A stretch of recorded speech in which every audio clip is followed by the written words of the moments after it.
Hey guys, let's talk about all of the books I read in August.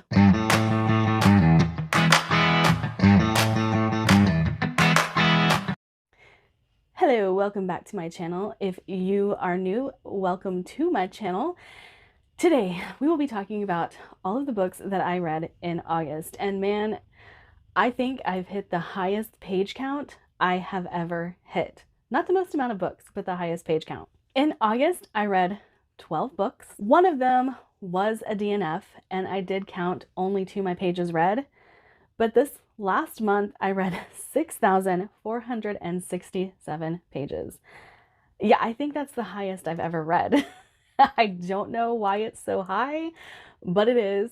And it could just be that I only DNF'd one book. Now, all of my stats have stayed pretty much the same as they have been for the last few months. I told you after SPSFC was done, my stats would level out. I'm still at a little over 50%, almost 60% now, fantasy read, and then other genres just coming in behind that. And I'm still about at 60% women authors for what I have read. So the rest of my stats really haven't changed that much. The one that was just kind of blowing everything out of the water was pages read. So we can skip the rest of the stats for now because they're pretty much the same. And you can go back and watch my last wrap up to see what the stats are besides the ones I've mentioned. And I have to say, there is one book that I'm still reading that's on this list and I'm not counting it. So technically I've read 12 and a half, but since I haven't finished it, I'm not counting it until next month when I'm finished reading it, or September, the month that we are currently in. Of the books that I have read, 9 of them were fantasy, 2 were sci-fi, and 1 horror. You guys might see my computer in the background here for a bit because I'm trying to follow along with my list. You guys know my ADHD brain sometimes kicks in, and if I don't have my list sitting out right beside me, then I will forget what it was I read. First was my most anticipated book of the year, The Traitor by Anthony Ryan. Now, if you guys saw my Goodreads review, you might be going, oh my gosh, Trinity gave an Anthony Ryan book less than 5 stars.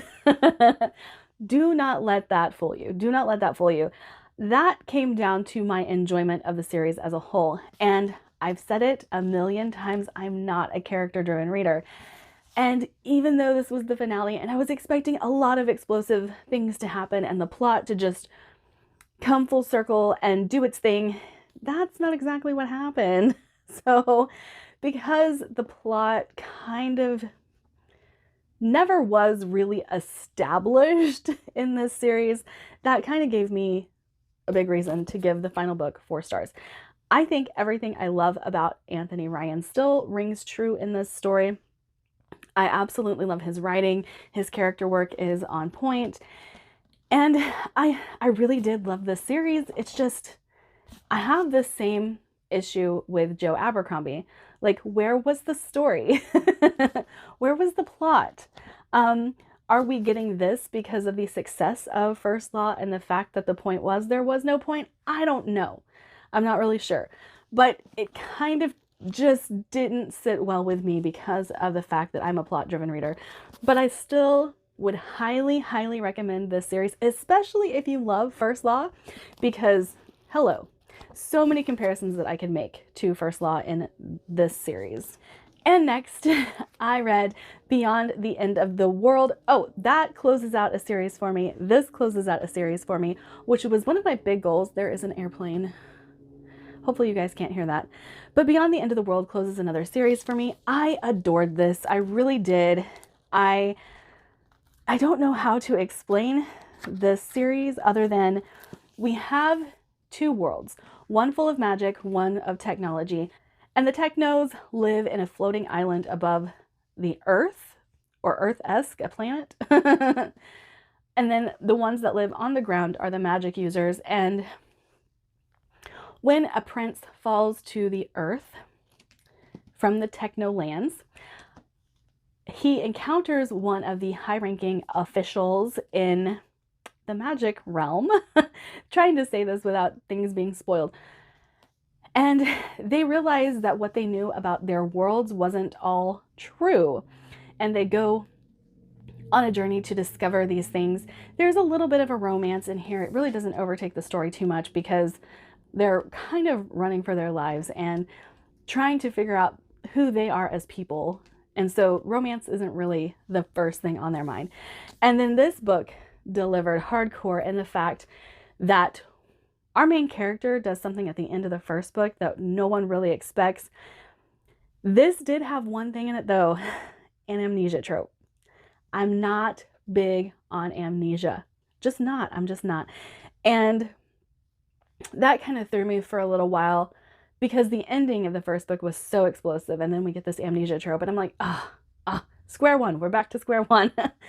But I did end up really, really enjoying this. And this duology I would recommend, especially if you're a fan of young adult fantasy, because I think this is just a step above the ones that I have read recently. So very good, very good. All right, and finishing out another series for me, The Bone Ship's Wake. When I finished this, I had a couple of my friends on the Discord saying, oh my gosh, finally, you read the book that you've been wanting to read. And yes, I did. This is the final book in a series that I have absolutely loved. I love the character work in this. There's a lot, like I've talked about this in reference to Live Ship quite a few times. There's an underlying plot through the series. It's not quite so obvious in the first book, so I think talking about it is a little bit spoilery.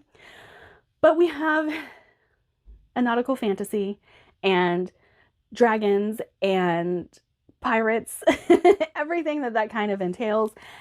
And I loved this final book. And I loved the journeys that all the characters went on. It is brutal. It is bleak. But I thought it was absolutely fantastic. And sometimes I just want to hug Lucky Maze. Sometimes that's all I really want to do. But I absolutely 100% recommend this series, especially if you would like a lighter grimdark read than what you've gotten your hands on before. Kind of, you want the dark fantasy, but not quite so grimdark. This would be a perfect series to pick up. Continuing series, I read Network Effect, and I have to tell you guys, I did not know what to expect jumping into the novel-length book that is in this series. And when I went into it at first, I didn't care for it. It took me a long time to settle in, which is not usually the case with Murderbot. And I think that kind of hurt it a little bit because usually I'm just like, more Murderbot, please. All I want is Murderbot. Let's have it.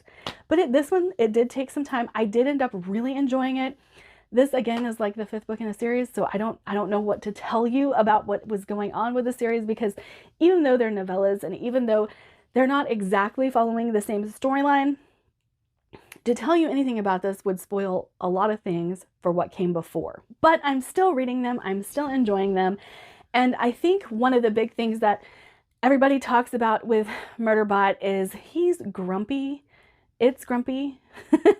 There's a tendency for people who have read the books to say she and who have listened to the audiobooks to say he, because the narrator is male in the Murderbot audiobooks. But if you read it, it's written by Martha Wells, and I think that just adds to the ambiguity. I really do, of what Murderbot is, because Murderbot is a robot and therefore has no sexual identification whatsoever. But anyway, that is off base. Murderbot is grumpy, doesn't like humans, and wants to sit around and watch soap operas. It's soap operas and just kind of be left to their own devices. That's pretty much it. But when you get into the story, there's a lot to be discovered about the characters that Murderbot gets entangled with. That's all you need to know. That's all you need to know about Murderbot. I enjoy them. I know they're a little bit divisive, whether or not you enjoy being in Murderbot's head, but I think they're great. And I will continue with the series. Finishing out another series, Obsidio. I really enjoyed this one. I told you guys I was scared to get into this one because of how the second book read, but this wrapped up the trilogy beautifully. I absolutely adored it. I loved being with all of these characters. I loved seeing how our AI developed over the course of this series, and I don't know what else to say. The characters are great. The plot of this is really cool. And then the way it's set up is just awesome. And I think I've shown you guys quite a few times, but I'll just flip through So you can see it's emails, it's the AI talking, it's notes, it's maps, all of this stuff. And when you listen to it via audio, I think it gives a really great experience because you're listening and going through all of the mixed media alongside it. So I just really enjoy the experience. This is one of my favorite young adult series of all time.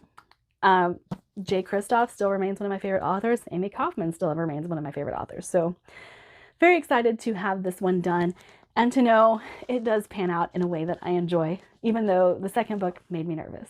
Now, the one I'm still reading, and like I said, I'm going in order of when I started them, finished them, etc. But I haven't finished this one. It's when I started this one. The Fractured Dark, I am still reading. So I have that on my Kindle.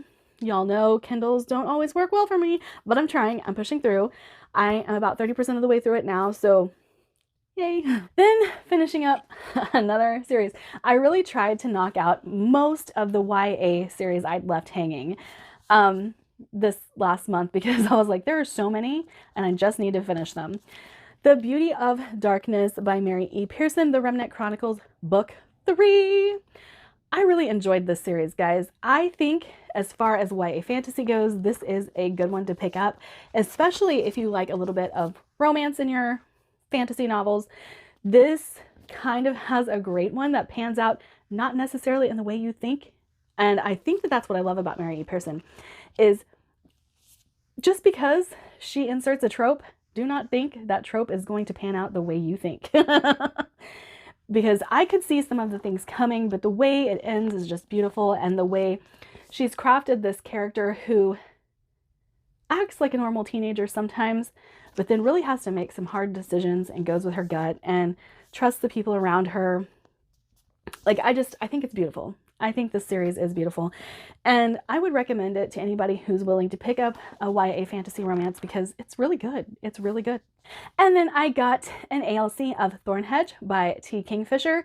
This is a retelling or a reimagining of Sleeping Beauty. It's very short. And the tagline on the front of the book is "Not all curses should be broken." And I really enjoyed this. I don't want to talk too much about it because it's so short. I feel like anything I said would be a little bit spoilery because we already know the plot of Sleeping Beauty. And so what else can I say other than read it? I thought it was really good. I really enjoyed the novella. And like I said, it's really short, so go into it blind. T. Kingfisher, it's so easy to do that with anyway because T. Kingfisher has great humor throughout her stories and that just root of darkness and everything that she tells. And I absolutely loved it. And for some reason, my Goodreads review went away. I don't know how. I think I accidentally deleted it because, you know, you try to get rid of your duplicates and it says remove from all shelves. I think it accidentally deleted the one, or I accidentally deleted the one that had my review attached instead of the other. So whatever, but I read it. It was great. And picking up with my fantasy romance, determined to find one with a great fantasy plot and a great romance, I found one, The Bridge Kingdom by Danielle L. Jensen. Now, I'd heard a couple of booktubers talk about this particular series, and so I decided, okay, I'm going to download it on audiobook, see if I like it. Do I need the physical copies of them? Yes, I do, because, oh my gosh, the setup of this story is the main character and her sisters are trained to be assassins. Yes, assassins, my favorite thing in the world. And in the beginning of the story, we get to see the sisters, we get to see the one chosen to marry off into another kingdom so that she can eventually steal the kingdom's secrets and kill the king.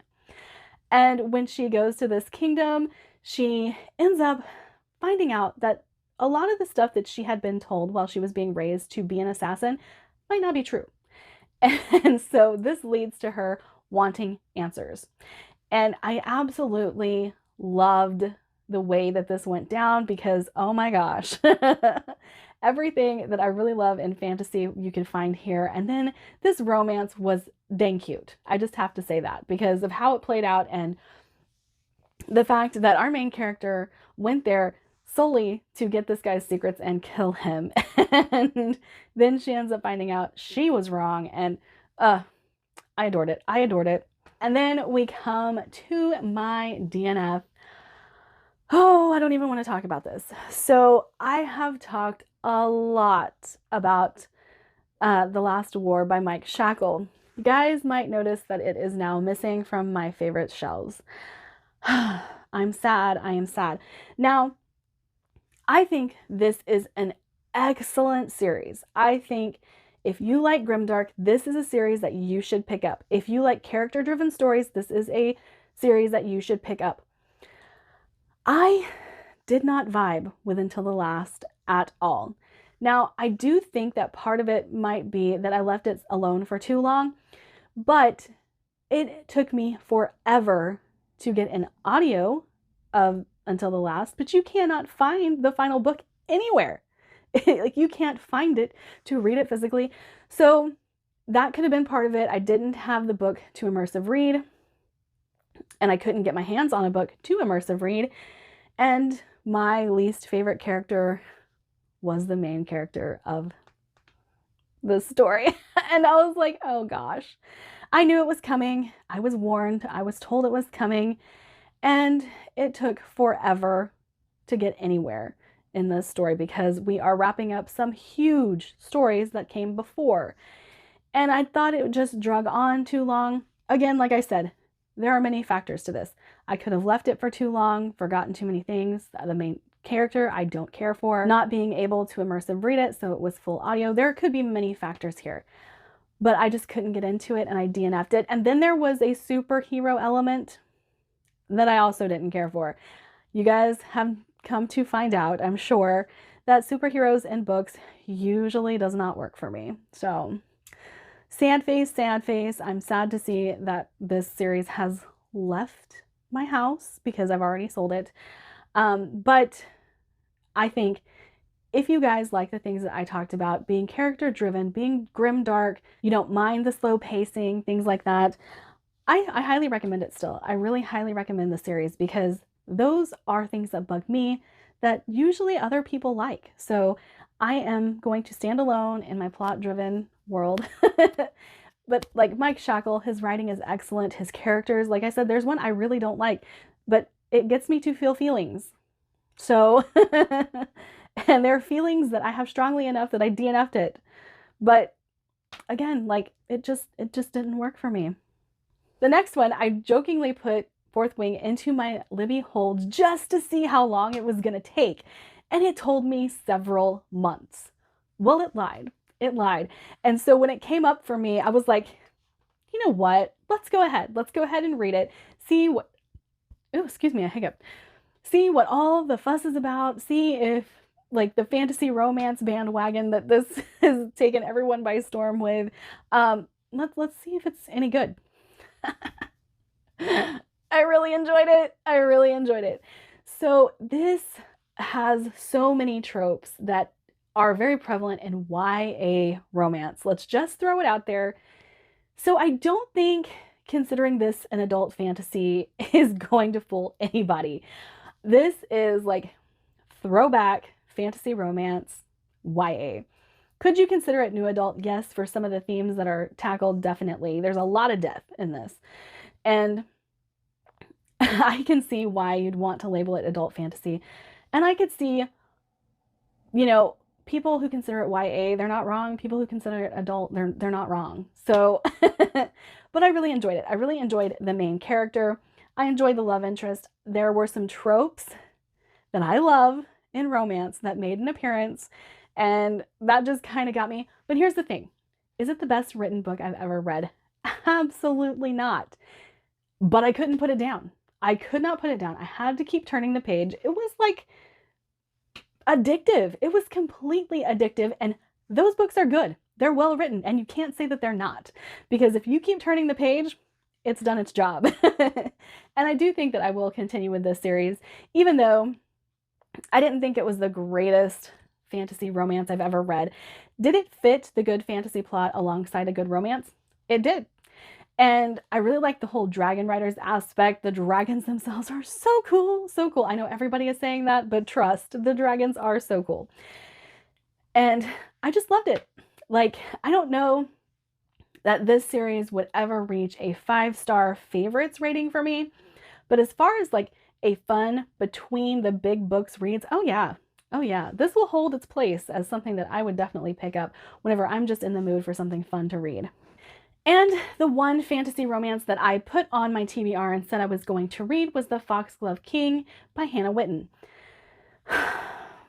I finished it, and I'm sad that I did because I now know Hannah Whitten is not the author for me. As far as writing styles goes, Hannah Whitten has one of my favorites. It's so atmospheric. It's so evocative. I really enjoy the way she describes things. I really enjoy the way her characters grow throughout the story. But she is also verbose. And she puts things in her books and rabbit trails on these things and then loses the plot very often.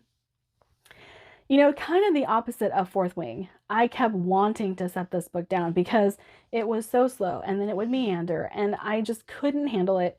So I cannot recommend this book. I do not recommend this book.